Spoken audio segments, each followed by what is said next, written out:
Hello guys, welcome back to my YouTube channel. ഇന്ന് നമ്മുടെ തമ്പനിയിൽ കണ്ട പോലെ തന്നെ നമ്മളൊരു നാടൻ കക്കയിറച്ചി റോസ്റ്റാണ് ഇന്ന് ഉണ്ടാക്കാൻ പോകുന്നത്. അതിനായിട്ട് നമ്മൾ എടുത്തു വെച്ചിരിക്കുന്ന കക്കയിറച്ചിയിലേക്ക് ആവശ്യമായിട്ടുള്ള ഉപ്പും ആവശ്യമായിട്ടുള്ള മഞ്ഞൾപ്പൊടിയും ചേർത്ത് നന്നായിട്ട് കുഴയ്ക്കുക. ഈ കുഴയ്ക്കുമ്പോൾ ശ്രദ്ധിക്കേണ്ടത് നമ്മൾ നല്ല ഹാർഡായിട്ട് കുഴയ്ക്കരുത്. കാര്യം ഇതൊരു കുഴഞ്ഞു പോകരുത്, വേറിട്ട് തന്നെ നിൽക്കണം കക്കയിറച്ചി.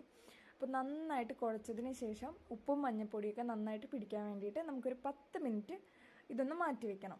10 മിനിറ്റ് മാറ്റി വെച്ചതിന് ശേഷം നമ്മൾ ഒരു പാൻ എടുത്തിട്ട് ആ പാൻ ചൂടാകുമ്പോഴത്തേക്കും അതിലേക്ക് കുറച്ച് വെളിച്ചെണ്ണ, വളരെ കുറച്ച് മതി, നമുക്ക് ആ റോസ്റ്റ് ഉണ്ടാക്കാൻ പാകത്തിന് വെളിച്ചെണ്ണ ഒഴിക്കുക. വെളിച്ചെണ്ണ ഒന്ന് ചൂടായി വരുമ്പോഴത്തേക്കും നമുക്ക് എന്തോരം കടുക് ചേർക്കണമെന്ന് ആഗ്രഹമുണ്ടോ അത്രയും കടുക് ചേർക്കാം. കടുക് പൊട്ടിക്കഴിയുമ്പോഴാണ് നമുക്കിതിലേക്ക് ഓരോന്ന് ചേർക്കേണ്ടത്. ഈ കടുക് നമുക്ക് ആവശ്യമുള്ളത്ര എടുക്കാം കേട്ടോ. ചിലവർക്ക് കടുക് കുറച്ച് കൂടുതൽ കക്കയിറച്ചിയിൽ നിൽക്കണമെന്നൊക്കെ ആഗ്രഹമുള്ളവർക്ക് കടുക് ചേർക്കാം. ഇനി നമുക്ക് ഇവിടെ ഞാൻ വെളുത്തുള്ളി, ഇഞ്ചി പേസ്റ്റ്, പച്ചമുളക് പേസ്റ്റ് എടുത്ത് വെച്ചിട്ടുണ്ട്. പിന്നെ എൻ്റെ വീട്ടിൽ തന്നെ ഉണ്ടായ വേപ്പിലയാണ്, കുറച്ച് വാടിയിട്ടുണ്ടെന്നേ ഉള്ളൂ. പിന്നെ കുറച്ച് തേങ്ങ ചിരകിയതുണ്ട്, സവാളയുണ്ട്. ഇത്രയും മാത്രം നമ്മൾ ഇതിലേക്ക് ഇടുന്നുള്ളൂ. ഇത് ഓരോന്നായിട്ട് നമുക്ക് ഇട്ട് കൊടുക്കാം. ആദ്യം നമ്മൾ വെളുത്തുള്ളി, പച്ചമുളക്, ഇഞ്ചി പേസ്റ്റ് ഇട്ട് കൊടുത്തു.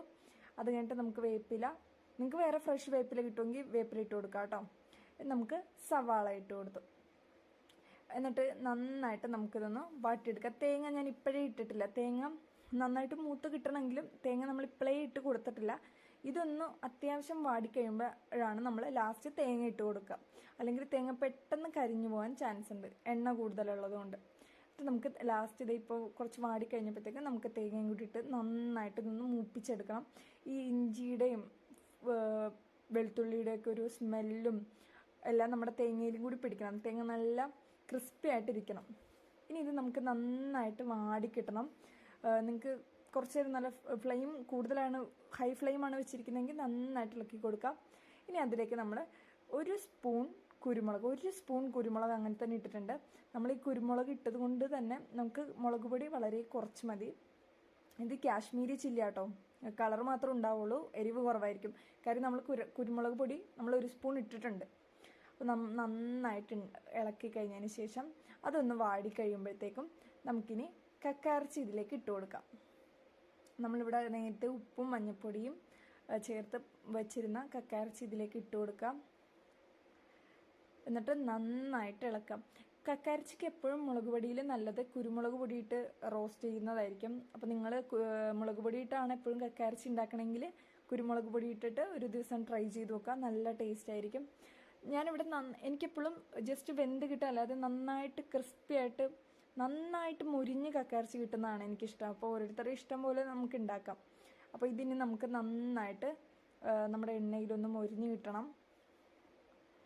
ഇത് ഇപ്പം നിങ്ങൾ ഹൈ ഫ്ലെയിമിലാണെങ്കിൽ നിർത്താതെ ഇളക്കി കൊടുക്കണം കേട്ടോ, അല്ലെങ്കിൽ അടിയിൽ ഇങ്ങനെ കരിഞ്ഞു വരും. അത് ഒഴിവാക്കാനായിട്ട് നമ്മൾ നിർത്താതെ ഇളക്കി കൊടുക്കുക. എന്നിട്ട് കുറച്ച് നേരം കഴിയുമ്പോഴത്തേക്കും നമുക്ക് മൂടി വയ്ക്കാം.